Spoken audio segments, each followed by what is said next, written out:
welcome to NAPOD, where we provide NA speaker meetings and workshops in a podcast. We are an ad-free podcast, and if you enjoy listening, please help us to be self-supporting by visiting napod.xyz, look for the donate link, and drop $1 or $2 in the virtual basket. If you're also in AA or have friends that are, please tell them about our other podcast, Sobercast. Sobercast features AA speakers and workshops in the same format as NAPOD. We upload a new speaker every day, and it's easy to subscribe by searching for Sobercast, that's 2 words, on any podcast player app, or go to Sobercast.com. Enjoy the podcast, and thanks for listening.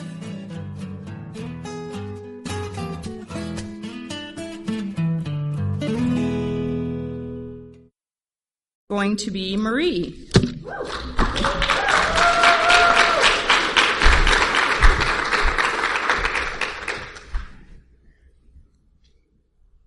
I'm an addict. My name is Marie.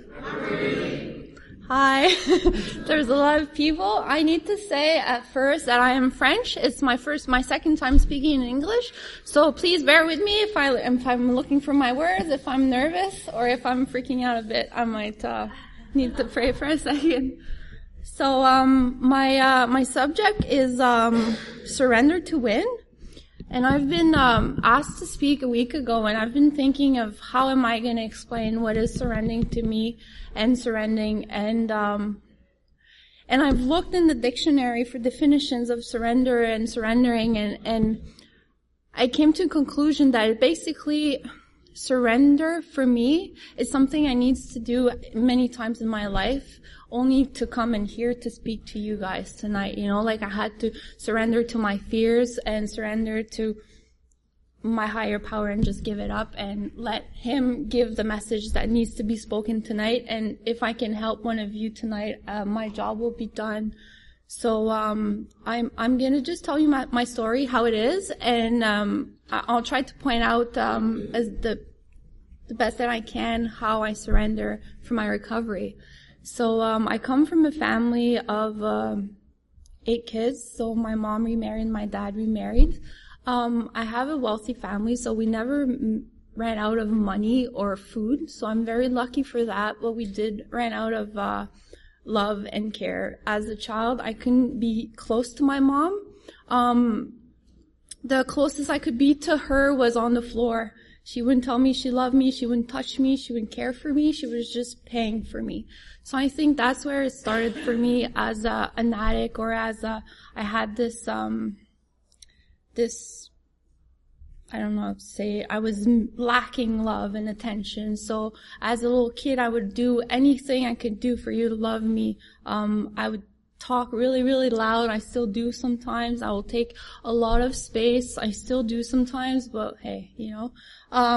Today the difference is that I accept myself for who I am, but when I was young, I couldn't.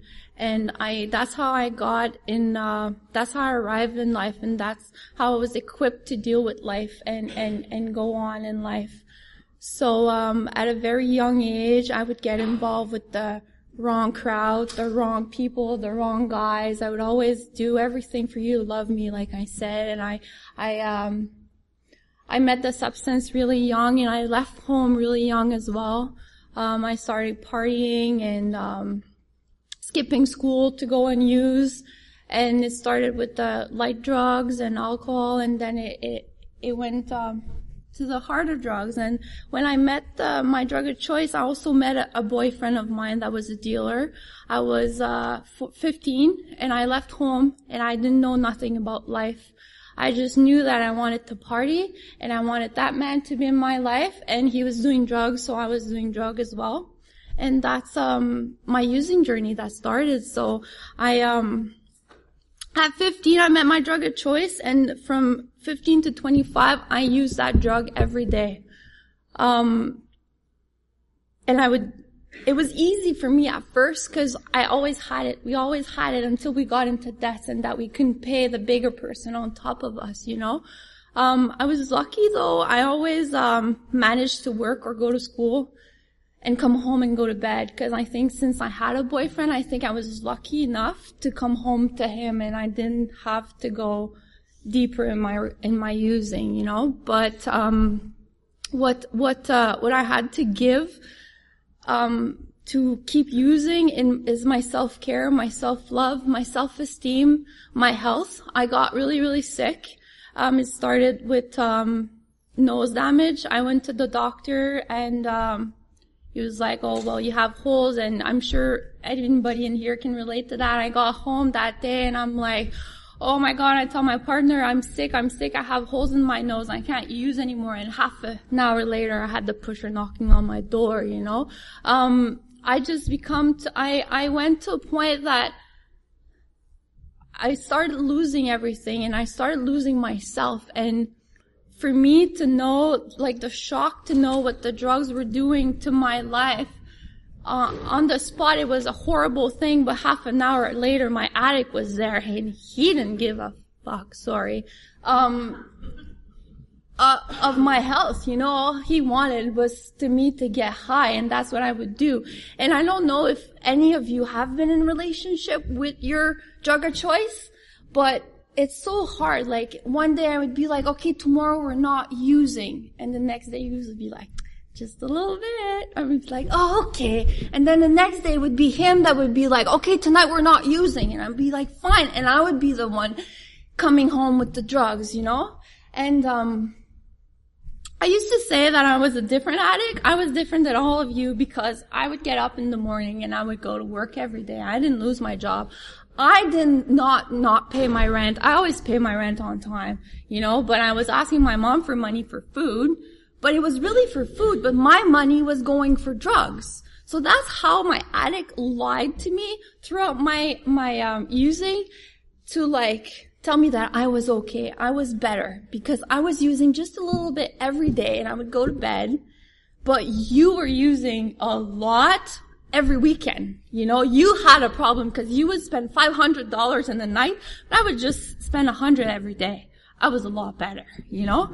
So that's something that I told myself, and that's how I kept using for so long, and I think that's how it took me so long to hit rock bottom, is that I was always stretching it. I was always carrying it over and finding excuses for me. And I had people in my surrounding close to me that they were real drug addicts. You know, they were doing a lot of drugs. They were doing any kind of drug. I was only doing one kind, you know, like I was the best. And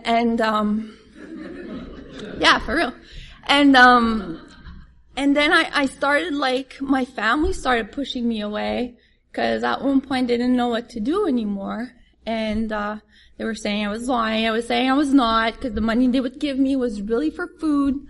They were trying to explain to me that I was using my money for drugs, so it's the same thing, you know? So one day I went to the doctor, and there was a general, like at that point, me and my partner, we were both sick. Like I said, we would always go to work though, but struggling, you know, like I needed the sleeping pills to stop using to go to bed. But that I wasn't seeing that I had insomnia. So, you know, it wasn't my fault. I was sick. At that point we're both sick. I'm falling on the ground a lot. He needs to pick me up and feed me, to like give me sugar to boost me back up, to keep using, not to stop, but to keep using. I couldn't eat often. I was going at work and I had a lunch, and I was consciously making the decision to take my lunch, put it in the garbage, and call the dealer and go get high on my lunch break instead of eating, you know? I find that now that I look at it with a step back is horrible, but that's the decision that I was making every day. And, I went to the doctor one day, and she was doing cause I had like 5 doctors. I live in Gatineau, and I had like 2 doctors that I would pay on the Ontario side every time I had an infection. My face was all swollen, cause my family doctor didn't know. So I go for my annual, exam, anyways, the word, to see my doctor, and she started looking at me, and she touches my legs at the bottom there, and she's like, we have a problem. I'm like, what do you mean? She's like, you have no more circulation in your lower body. I'm like, what do you mean? And she explained to me that, you know, when, a blood clot, like somebody gets sick and they do a blood clot in their leg, they go to the hospital and they can do surgery and they can unclot it and you can survive. But what she was telling me, the difference with me, because I was using drugs, because at that point I had to come clean, like she knew I was 15. What can be wrong? I was 25, going on 25, 10 years later. So I had to tell her what I was doing and what kind of drugs and the quantities. And she explained to me that when you have no more circulation on the lower part of your body or whichever part of your body because of the use of drugs, when your tes artères, I don't know how to say it, arteries, when they block, they're seized. You go to the hospital, there's fuck all they can do. They can't do anything. They can't unclot it. You die. So she's like, you have about 3 months left to the point you are to live, right? Because you're gonna die. There's no way around you're dying. I didn't have any circulation. So once again, I get home and I tell my partner, I'm dying. I have to stop using. Or else she gave me a month to stop to do something on my own. Or she was gonna hospitalize me forced because I was in danger for my life.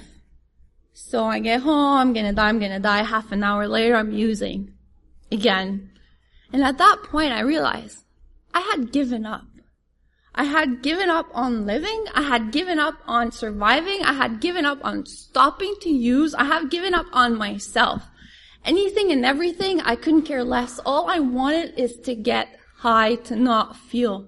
I think it was harder I thought it was harder to stop using than to just die, you know? So, today, with the recovery that I have, with the belief that I have a power higher than myself, I think that a couple weeks after I saw my doctor, I was sitting in the living room with my boyfriend and we were using as usual. And don't ask me what happened. I think it was my higher power that just picked me up and made me leave.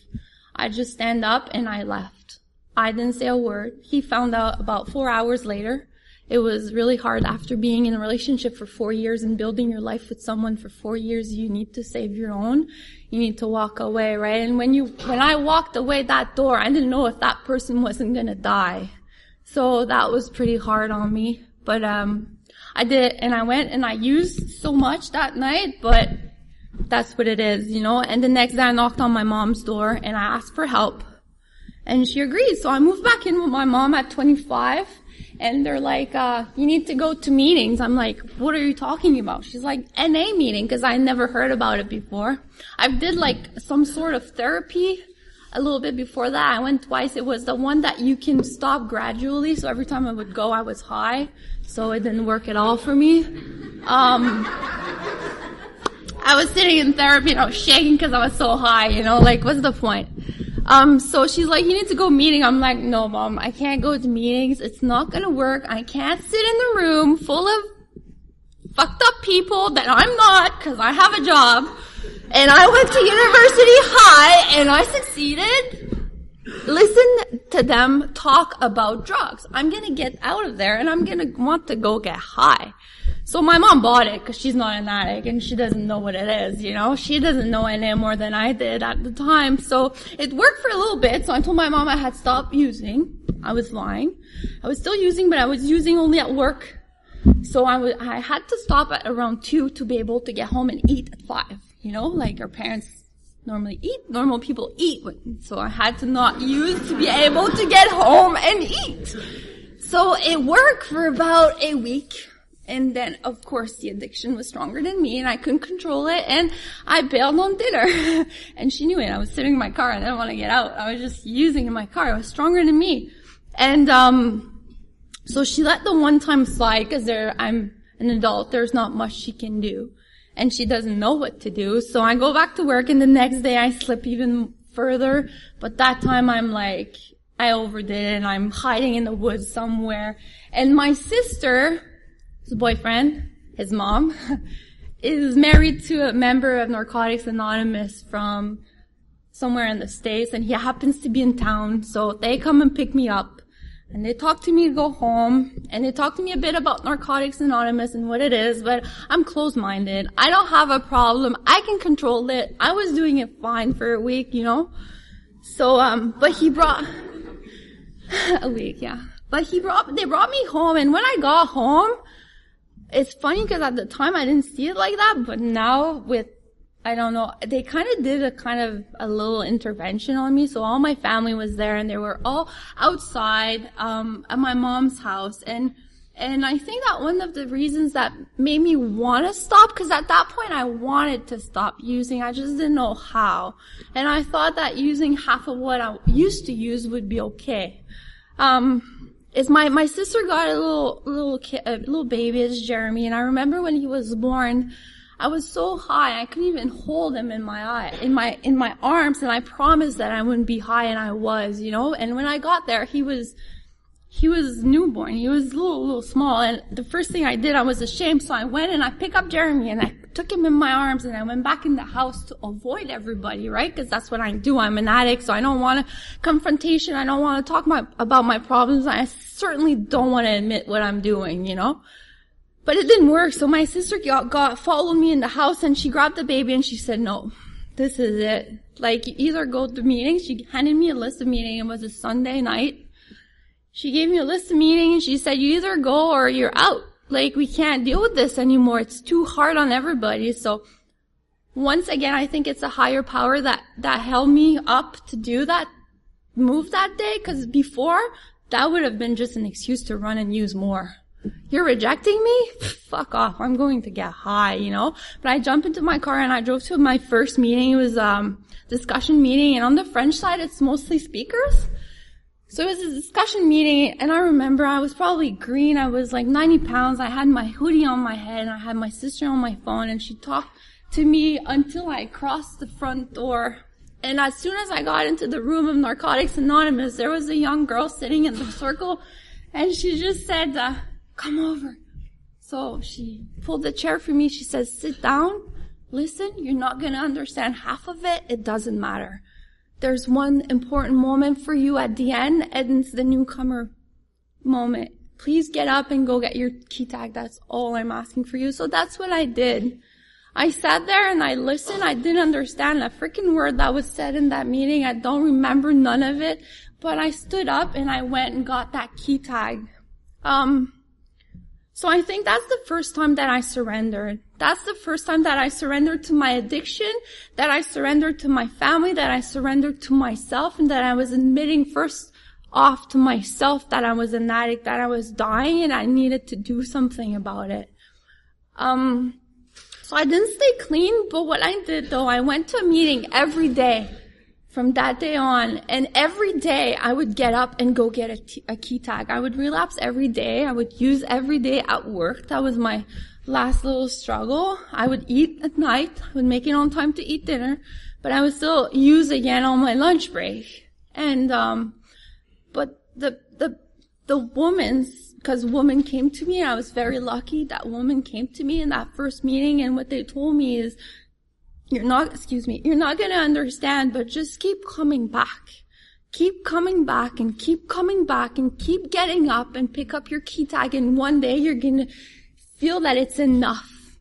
That you don't want to go back to pick up that freaking white key tag, and it's going to work.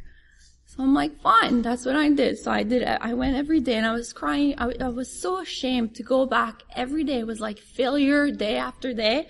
But after that, I took it and I sat down and people will come and hug me.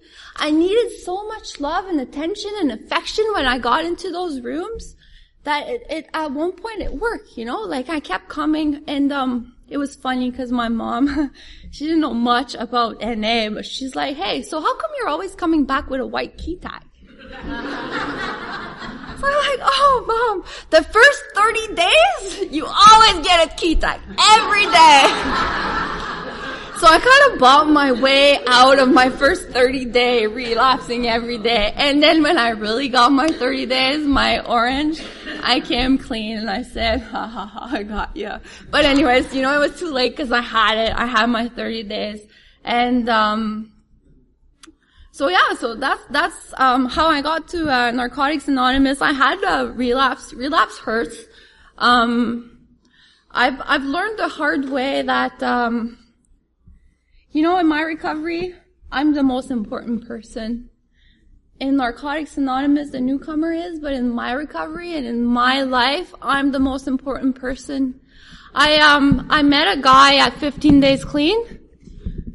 He was awesome. He had a year clean. He was a king. Yeah. He relapsed. He beat me up. He strangled me. He destroyed my apartment. He destroyed everything I had.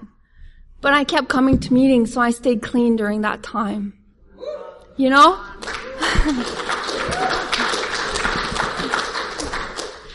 That's the beauty of Narcotics Anonymous. At one point, there was other women in the rooms that had went through what I was going through, and they were able to direct me to go see the people and the help that I needed, because they say it. If we need exterior help, we are allowed to go get it. We need to go to get it. At some point, I had to put a stop on my step work and on my service and on my stuff, because I was dying in another aspect of my life. You know, I needed to go get help. I needed to surrender again to be able to stand up again. And that's what Narcotics Anonymous is bringing to me.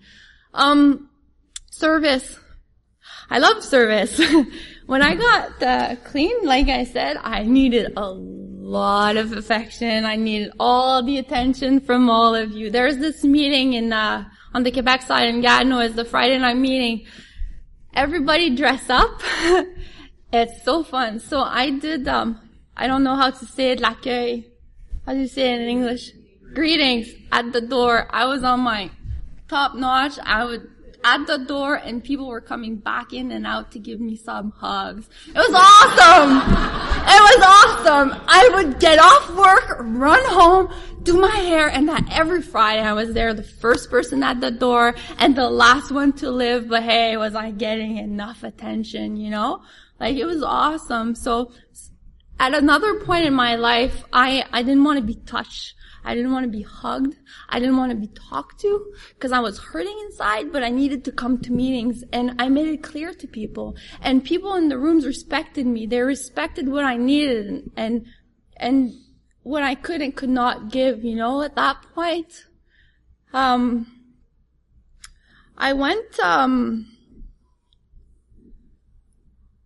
I went through different positions of service in Narcotics Anonymous, and they're all awesome. They all brought to me different things and made me grow in different ways.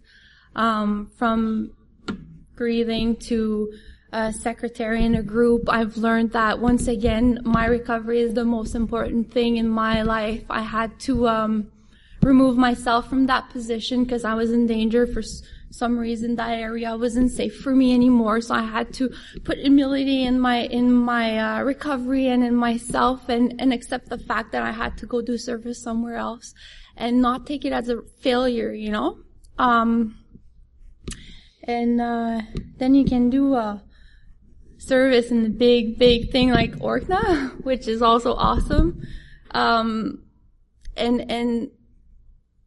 And I found that, to be involved in convention is, it's not for when I was standing in the door asking for your attention, you know? It's the beauty of doing service and working with a team and learning to know people and personalities and putting something together and giving back, you know? That's what I get out of service.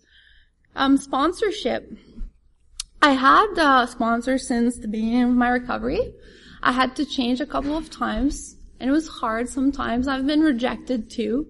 I'm learning that NA, it's a perfect program. The program of Narcotics Anonymous is perfect. The people in it we're human, you know? We're not perfect. We do mistakes. I do mistakes. Others do mistakes. I hurt people hurt me.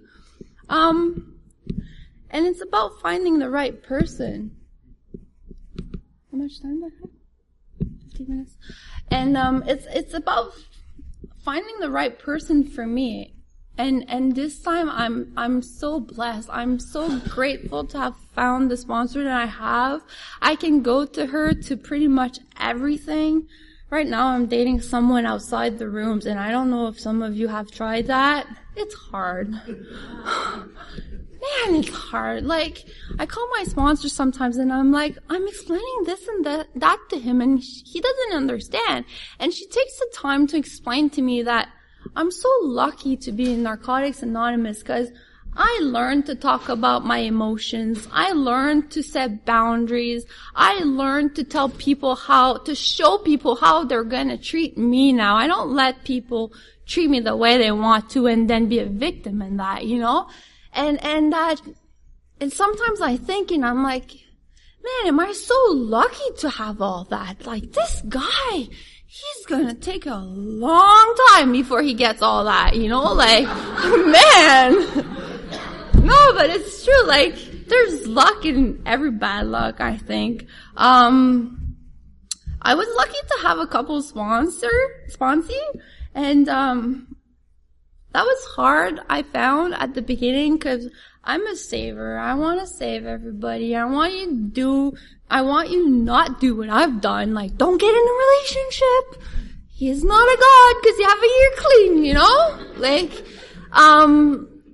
go to meetings. I want to go pick them up and bring them to meetings, and I want to take their hand and bring them to the front to get their key tag like I did, to feel the shame and the hurt and everything that comes with it for them to like come back for themselves, but I can't. So it's about surrendering to that as well, you know? And letting go and letting God and not trying to control everything. Because I like to control, but I'm working on that. Hard. It's like my boyfriend, he's not an addict, so, buddy, you can go out, not with that person and not in that bar. You know?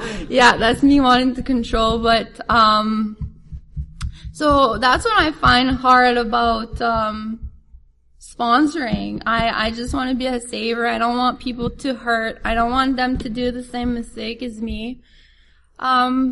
Step work. I've noticed that every time I was going through something in my personal life, that I would sit down and work my steps, something would come out to help me in the present moment. Something will come out and help me deal with what I'm dealing that day at that moment, or close to, or, you know, like make me reflect on that and figure it out. Or it will make me call my sponsor about the step, the question, and it will help me grow. And if it doesn't, then I need to keep writing, you know? So steps are very important in Narcotics Anonymous. It's a 12-step program for a reason. Work your step. Last year, I had to go for surgery. And, so when I went, they said I had a cyst on my ovarian. When I went there, they did the surgery, they opened me up, and 2 months later, I was still in pain. And when I went back, they told me I had a disease, whatever. And, so I had to go through a treatment. And treatment is, I'm gonna be 30 this month. So, they put my body in menopause. They were injecting me every month, shot in my ass, and it gave me menopause. So I had all the symptoms of a woman being menopausing at 29. It was horrible. Okay, and like, the only person that would understand me is my mom, because she's menopausing right now. But the thing is that menopause is hard when you're 50, but when you're 29 and it's injected to your body, it's like you get the anxiety. You know, when I used to use and I would use too much, I went out of control and I was shaking. I would feel all like the anxiety. That's how I felt for 6 months. It was horrible. Bring me back right there by a treatment because you're sick. It was so hard. They put me on a bunch of medication. I have friends here that were here and my family, my sister could not understand. You know, the dad got surgery. She has a florist, and the day I had surgery, she's like, hey, come do deliveries for me. I'm like, are you sick? I can't even walk, you know? But the people of Narcotics Anonymous, though, they never questioned my condition. They never asked me question. If I was a bitch, because you know menopause comes with hormones, and, mood swings. So they never questioned it. And that's another thing that I've learned in Narcotics Anonymous is that your family is not necessarily blood.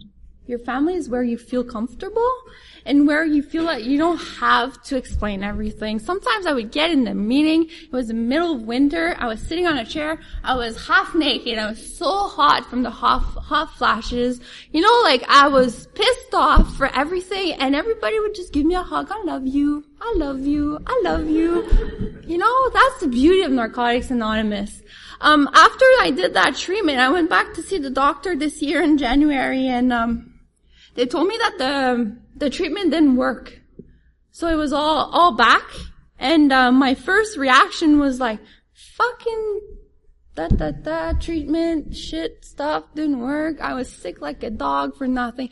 But during that summer, I was so sick. And my program showed me that I need to take care of myself. A couple of years ago, I would have been sick like that. I would have not taken care of me. I would have been partying and, but last summer I was forced to go to the cottage, close my cell phone, just take care of me and find peace with myself and surrender that maybe the treatment wouldn't work, So when I got the news, yes, it was hard. Yes, I've been told that I could maybe not have a child and not be a mom, and that was hard. And that was another thing I had to surrender in my life, That was really hard. But 2 months ago, I found out I was pregnant. So, if I would have not been in Narcotics Anonymous, I would have probably went back out and used when the doctor told me that. Because every mom, every woman, every man in this room that wants to have a child, when you're told that you did a treatment, you were sick like a dog and you can't have a child, it's the fucking bad news, And a month after that, I had a car accident, I lost my car, I lost my job. It was like, fuck. When this shit gonna stop falling on me, 2 months later, I got the news I was pregnant. So, life is good. It's about surrender to win, right? It's about getting back up and keep moving. And going to use is not gonna change anything. If I would have went back out and went and used and then find out I was pregnant, maybe I would have lost that child. Maybe it would be sick or whatever. So, I'm so grateful to be in these rooms, even as sometimes I want to go out and I want to party like my boyfriend and I want to be like everybody else and I want to do what everybody else is doing. At the end of the day, when I think about it, I'm grateful to be in recovery. I'm grateful to have a mode de vie, a way of life, a 12-step program. I have a sponsor that I can call for any reason in the world, my mom, I'll call her with some stuff and she'll be like, stop being such a baby. And I'll call my sponsor and she'll be like, come see me, we'll have a coffee. That's the beauty of Narcotics Anonymous. My name is Marie. Thank you.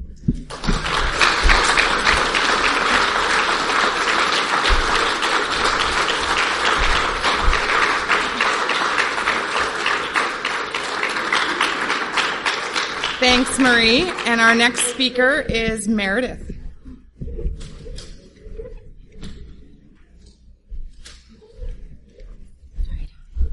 I'm an addict. My name is Merideth. I'm super nervous. And, I've been telling myself for the last couple of weeks that this sure is going to be different, right? Because I'm at a convention, right? And it's different. And only Orkna speakers speak at Orkna. Why are they asking me to speak? And I had a friend remind me before this that no, it's just sharing, right? And, I don't know if anyone in the room can relate, but I'm a bit of a perfectionist. And so when I was asked to speak and they gave me a topic, I was like, okay, so I'm gonna research it and I'm gonna, take notes from the basic text and I'm gonna say everything I need to say about surrender and it's gonna be awesome. And then I've been, stressing myself out, wanting to give this awesome speech about surrender. And really the only way that I can not fuck this up is just to tell my story and hope that somebody gets it, right? So that's what I'm going to try and do. So I'll talk a little bit about where, I came from. I was raised in a really loving, really safe home. And that was a really, really good excuse for me to keep using for a lot of years because I was like, there was nothing wrong with my childhood. I had a really good childhood. Loving parents, big brother, never wanted for anything.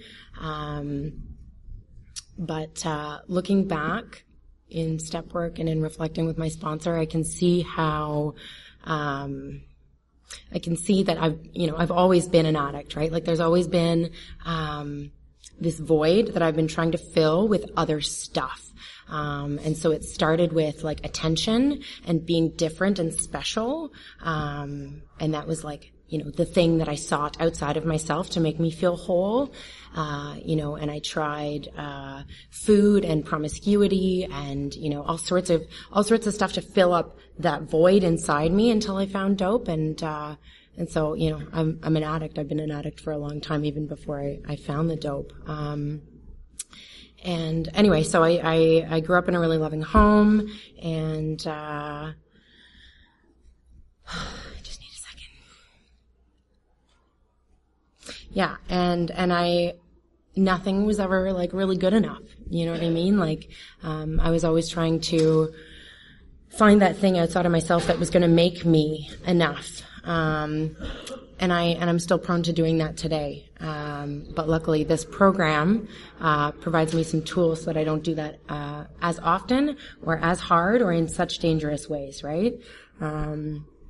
So for me, I think using dope kind of started the way it does for a lot of people, like, just trying stuff out. And, the thing was that it was different for me from the beginning because it was the thing that filled that void inside me in a way that was so complete that I didn't feel the void inside me. And so it was like, okay, this is it. We're good. You know what I mean? I don't need anything else. I've got this. And so I used, and I drew some lines for myself, having seen other people, using to the point of destruction. One being my older brother, he had some really shitty experiences with drugs. And so I was like, as long as I don't do that, I'll be okay. I'll be safe. And so I drew these lines for myself, and I decided that as long as I didn't cross the lines, that I would be okay. And Marie, it's funny, like there's so much in your share that I can totally relate to, right? Totally relate to. And I love that in Narcotics Anonymous, because like I know Marie, right? Like a little bit, like we've, hung out like at the camp out and stuff like that. And like, I just love being able to come here and hear people's stories and be like, you're just like me, and that's so cool. You guys are my brand of crazy, and that's good. So, sidetracked. What was I talking about? Hey? Right, the lines. Oh, I crossed them. But later, right? Like the lines kept me safe. The lines kept me different, right? And, so it's like as long as I'm only using these drugs, and as long as I can keep going to work and can keep up my marks in school, and my family is still cool with me, then I'm good, right? Then I'm good. And for a lot of years, that totally worked for me. I refused to look at the unmanageability in my life because it was very internal. I had a lot of what I called like external manageability, right? Like I was functioning, like I was an honors student, and I went to work, and, so I was okay. But for me, step one talks about unmanageability, and that unmanageability has always been inside me, and, I didn't have a whole lot of external unmanageability in my life, like, abuse in the home or like losing everything. My unmanageability was inside, right? Hating my own guts. And just, truly believing this disease when it told me that I was just a worthless piece of shit, I moved around a lot when I was a kid. And I see now that I moved schools every year until, high school basically. And so I got really well trained in, being a chameleon, right? Like being whoever I thought you wanted me to be. And in doing so, I fed my disease because I never really figured out who I actually was. I never really figured out how I actually felt about things, or, what my values were. I just so desperately needed you to accept me and love me.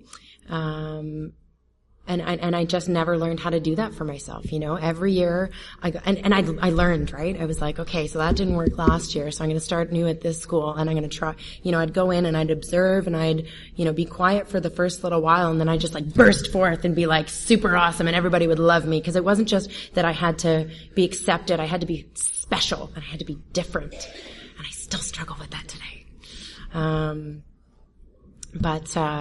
so that was practice for me. And that also, I look at that as kind of like a feeding ground for my disease, right? Because I never learned how to just be me. I never really figured that out.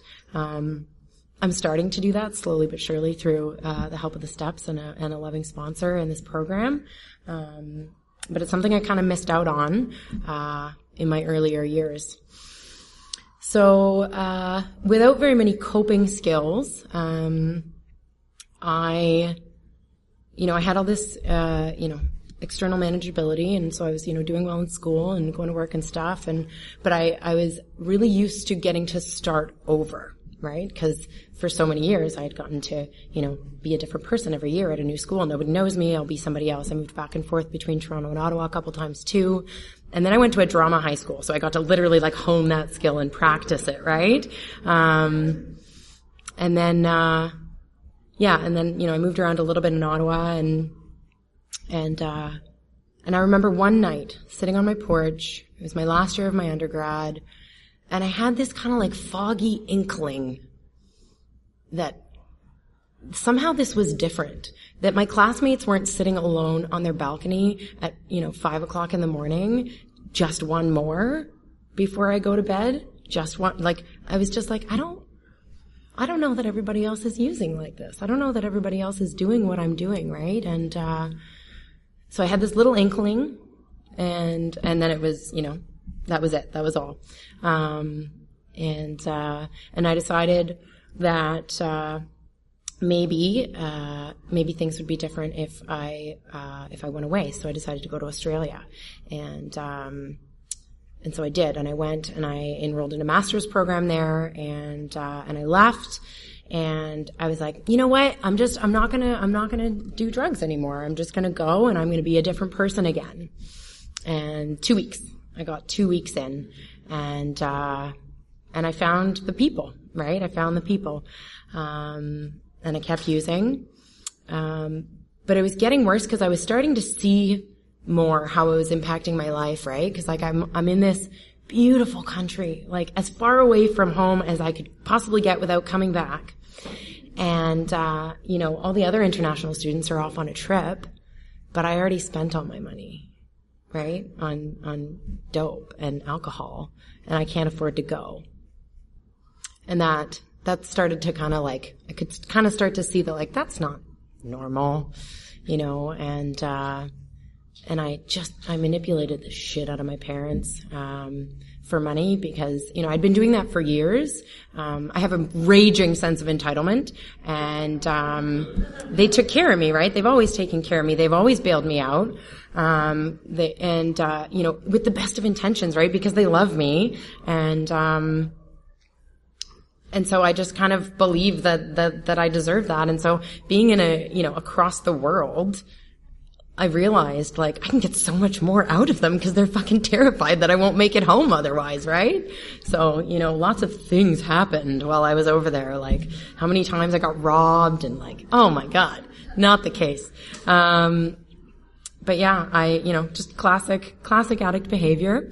And I came home from Australia when the money ran out, and my parents had come to visit me, and they I think they could kind of see that I wasn't okay, even though I still had my external manageability. I was starting to feel it more too. It was starting to show.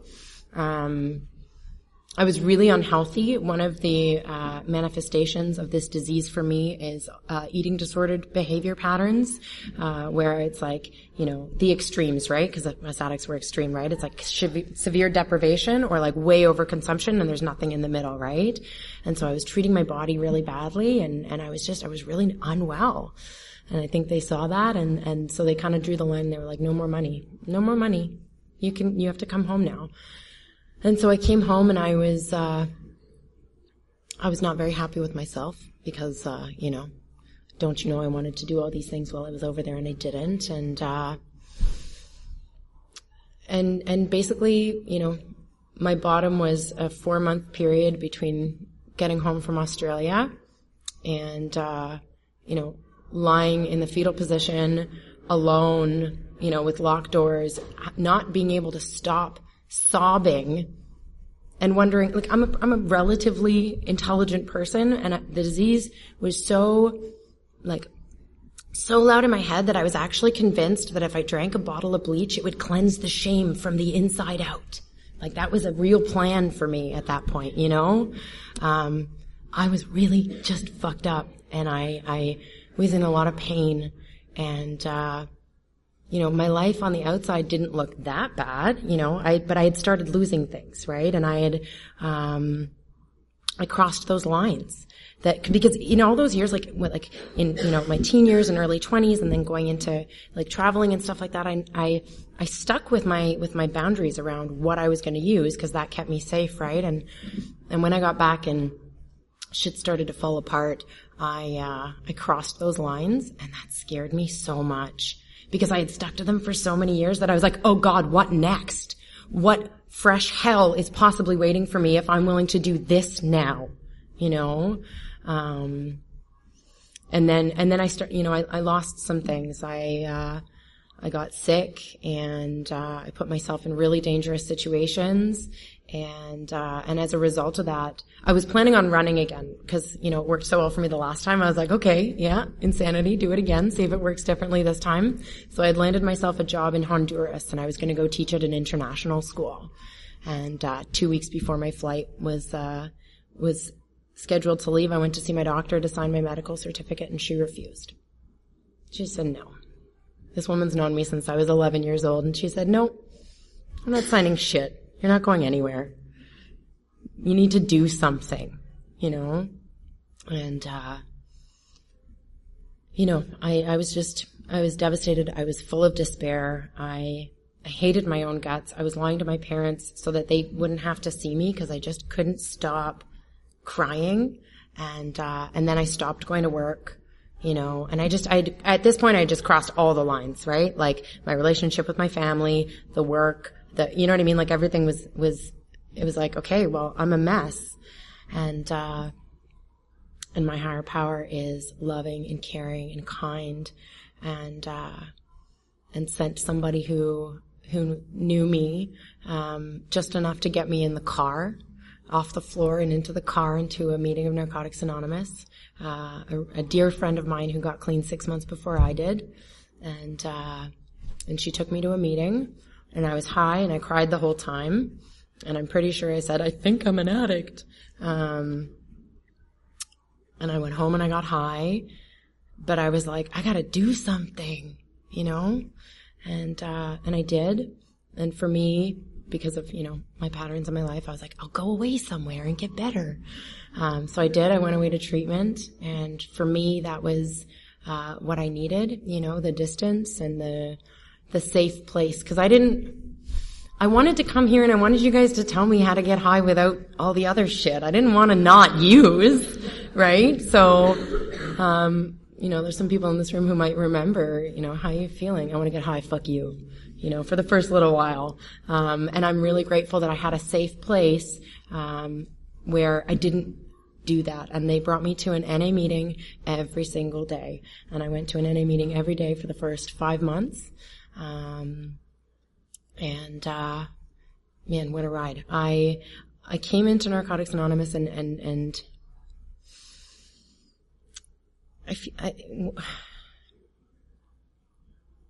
this program has given me a life that I couldn't have possibly imagined for myself, in the simplest and the biggest of ways, right? Like, I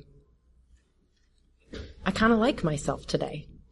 That's a big deal. That's a big deal, and some days I really do truly accept and love myself. And that's a win. It's not every day. It's absolutely not every day, right? Like, I have like a suitcase of bats that I use to just wail on myself if I make a mistake. And I struggle, but I like myself today. And I am working on truly accepting and loving myself today. And the steps help me get there, right? The steps have helped me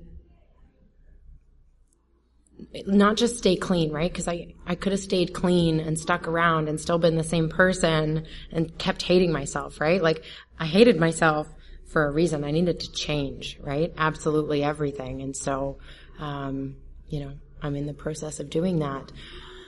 So early recovery. So I like perfection, and I like control, and I like doing good things, and I like pats on the head, and I like A+ and gold stars, right? That's kind of me. And so there were these people, and they were like, okay, so, you go to a meeting and you share and you get a sponsor and you do this. And I was like, done! I'll do it! I'll do everything! Pat me on the head! And, and so I just launched myself into the things that were suggested in this program. I was super, super blessed. I got brought to the Canadian Convention of Narcotics Anonymous at 57 days clean. Like, what a fire, right? What a fire. I love conventions. I seriously love conventions. They're a huge part of my recovery.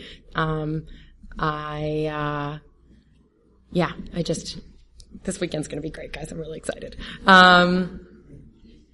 So that was huge for me, getting to look around and see like thousands of addicts and hear these people who are like, an unfathomable amount of clean, right? Like, I'm not even 2 months and they're like, 30 some odd years. And, but it helped me to start to believe that this was a real thing, that people were getting better, that people were having lives, that, just that sense of identification.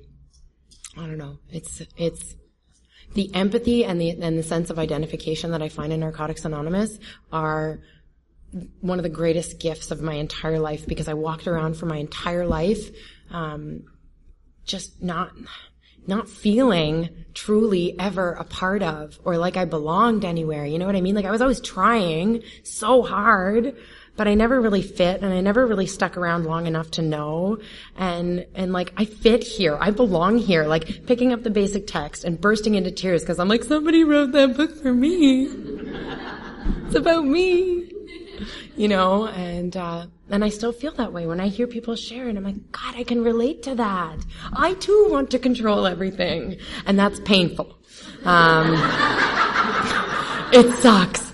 And, it's kind of where I'm at in my life right now. I'm in a process of surrender.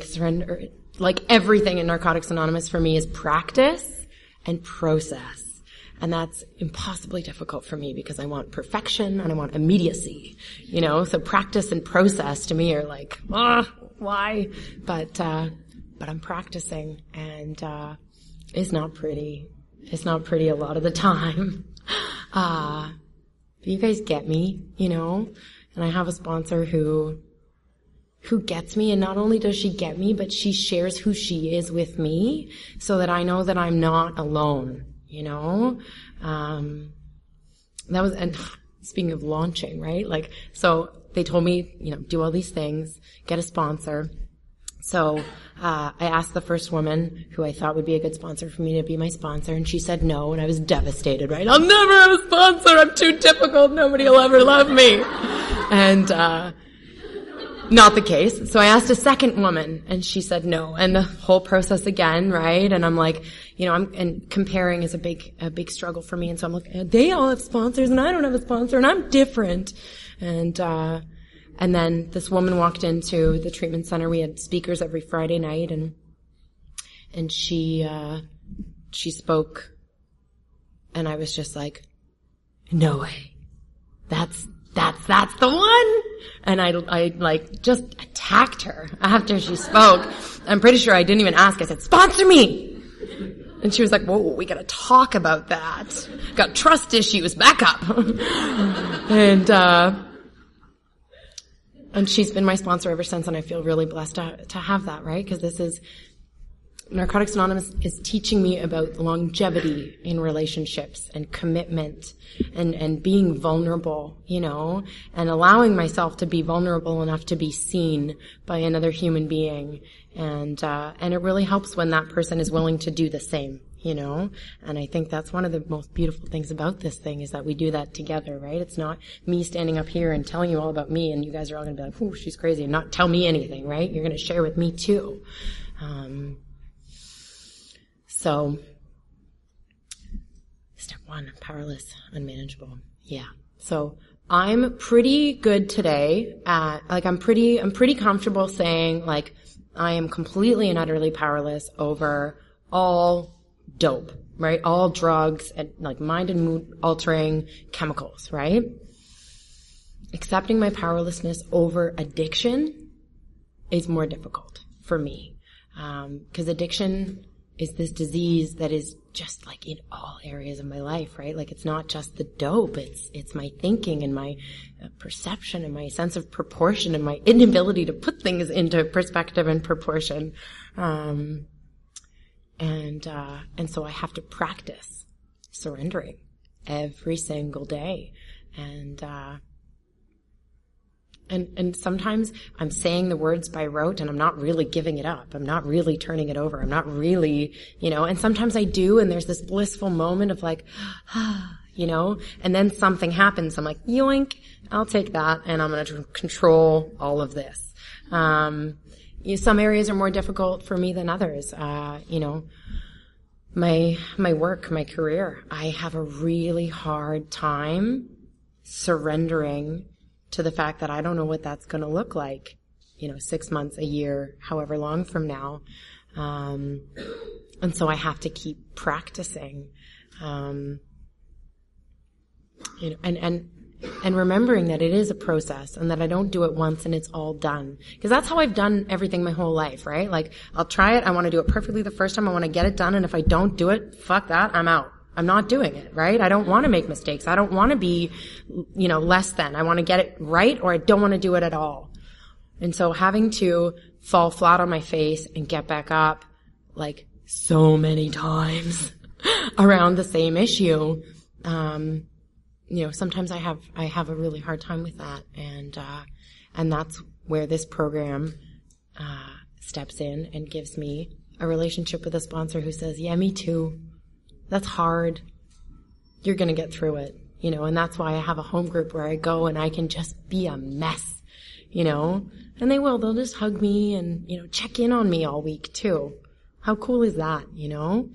I don't have anything for them the way that, I used to look for things in people. I have, who I am today, but that's what they want from me. They want me to be who I am. And that's a really cool gift that I get from Narcotics Anonymous too, because I've never been a really good picker either. I don't know if anybody has ever had that experience of like the people in my life, but I'm learning, right? I'm learning to surround myself with people who want the same things as I do, right? Who want this life. And so that's really important for me. How much time do I have? I feel like I've been talking for a long time. Oh God, okay. I'm gonna do my best, but if I feel like I'm starting to spout bullshit, I'm just gonna stop. So I will talk about the steps themselves. I mean, step 1, accepting that I'm powerless, admitting that my life is unmanageable. If I'm not willing to admit my powerlessness around an area, I will become unmanageable, and I'm in that process right now with my work. I've spent an agonizing number of hours editing, the little, everything on this, one document to be sent off for this application, and just countless hours agonizing. And it's almost a form of being mean to myself, right? Because it's been ready for a while, right? But I'm staying in that fear place of I just gotta double check. I gotta check again. I gotta check again. Well, I sent it off today and that feels good. And now comes the practice of surrendering to the fact that I did the footwork and it's out of my hands now, right? I just finished a 4th step with my sponsor, which taught me, a lot again about, that willingness to be vulnerable and being who I am. And it's funny because one of the goals that I set on my 4th was to stop taking myself so seriously. And I finished it 6 or 8 weeks ago. And that's all I've been doing is taking myself way too seriously. And it's I don't know, in the way that my higher power works often is that the things I need to work on the most, I get the most opportunity to work on, right? I learned really early on not to pray for patience because I will get opportunities to practice it and I don't like that. I mean, I get them anyway, but I don't want more, right? I don't want to ask for more. And, but like, I don't know, working the steps helps me connect with, helps me figure out who I am, what my values are, and can, connect with another human being in a way that I just, I've never known how to do, right? Like, sponsorship is just such an extraordinary gift, because not just for the steps either, right? Because I showed up here not knowing how to feed myself properly, or, treat myself or treat other people, or, like all these basic life skills that I think a lot of us, that I showed up here without.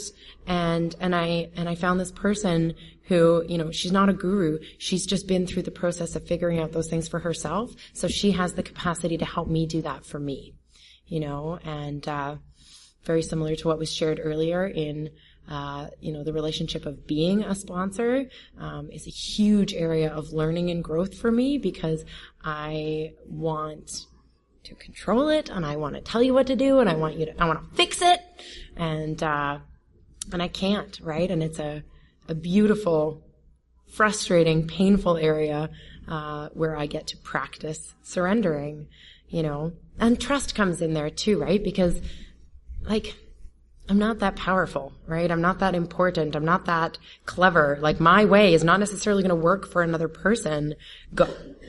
My higher power and her higher power, your higher power, that way is probably going to work. And I don't necessarily know what that is. So I'm learning to just share what I've got and hope that that helps, in the same way that my sponsor shares what she's got and hopes that that helps. Yeah, and then, and service and self-care. Those are kind of like my pillars, right? Step, sponsor, service, and self-care. I started doing service, because I wanted everybody to look at me and like me and pat me on the head. I would just like run around all the events in London, like being all like, look at me, look what I'm doing so great, and somewhere along the line, I started to feel like, hey, this is really cool. I'm a real part of something, and all of you people who watched me as a newcomer fluttering around trying to be all important, like, you guys, didn't laugh at me, you laughed with me, you know what I mean? And let me grow through that. And, super grateful for the people that come before me for that, letting me be a, crazy newcomer and loving me anyway. And, service helps me feel a part of, and it helps me feel like I have value for being who I am, for bringing what I've got to the table. And it helps me feel like I have a voice, but just the one, not a better than yours, bigger than yours, more important than yours. But I have a voice, and it's a part of this, and it's, I don't know, my very first experience with unity, right? Being a part of service.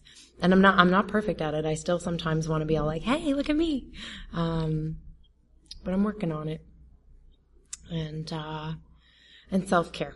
That's a really important one. Learning how to, take care of myself, and love myself, and accept myself for who I am, and not try and force other people to accept me because I can't do it, because I'm prone to that. No, you accept me. No, I have to do that. That's my job. But I've got patterns that have been ingrained in me for a lot of years, and it's going to take some years of work for that to change. I don't get to just be, where I think I should be overnight. That fucking word should. Plays a really big role in my head. And, so I don't know. I'm really grateful to be here. I love weekends like this because I get to really feel that gratitude, and for me, that's one of the biggest, most important ways that I can combat my disease is just to simply be grateful, right? Because I've got this beautiful life, Okay, I've got this beautiful, beautiful life, and it's full, and I'm developing trusting relationships with my family, and I'm there for them, and I show up for them, and I'm accountable, and I do a job that I absolutely love, and I have the potential to do more of that in different ways. And I have a wonderful, loving partner, who just meets me where I am, and, who just, oh my God, and I have all this beautiful stuff in my life. I have a home group. I have, and I can still sit and wallow in this fucking woe is me, self-pity, life is horrible bullshit. Like, what is up with that? My life is so good. But my disease wants me overwhelmed and alone, right? And so I gotta watch out for that. I've gotta watch that because that's prime positioning for me. If I'm overwhelmed and I'm alone, I'm probably going to end up using. It may not start with dope. It may start with, some other old behaviors. But I'm gonna end up getting high, right? And I need to be really mindful of that. I have what I have in my life because I'm clean. And not just because I'm clean, but because I'm doing what you guys have told me to do. And, I have to be really aware of that, right? And gratitude is just, it makes all the difference in the world. Because if I'm practicing gratitude, for the partner who gets up in the morning and helps me get my ass to work super early, even though he doesn't have to go to work for another little while, if I can just say thank you for that rather than being like, well, you didn't do this.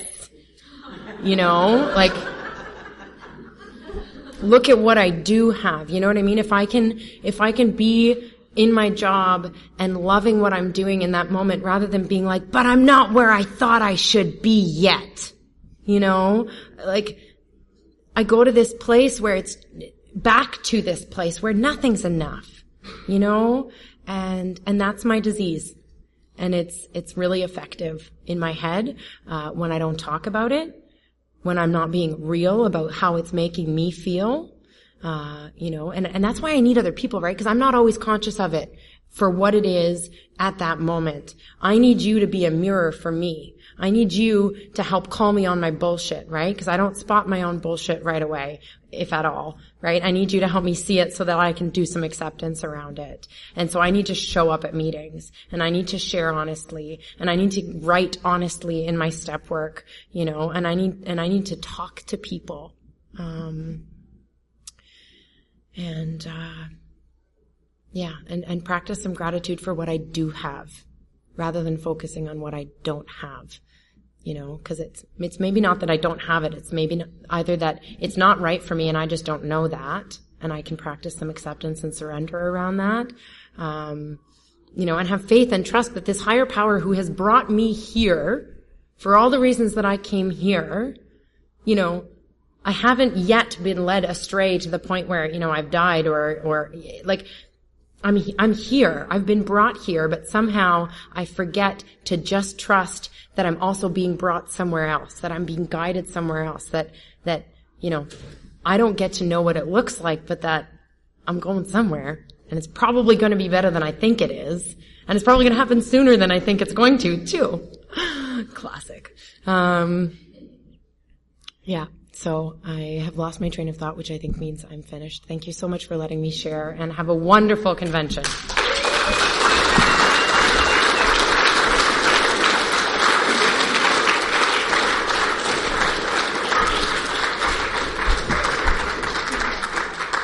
All right. Well, on behalf of Orkna 28, I would like to thank Marie and Merideth for sharing their experience, strength, and hope with us. Please join us in a circle to close this meeting with the wee version of the Serenity Prayer.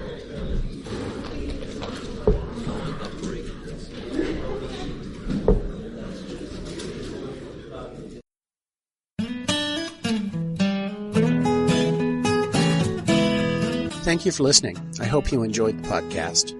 Please help us improve our ranking so others can find us by putting a review on Stitcher, iTunes, or your favorite podcast index. Napot is ad-free thanks to the folks supporting the show with $1 more per month. If you enjoy listening, you can join them by going to notpod.xyz and looking for the donate link. Thank you for listening. Have a great day.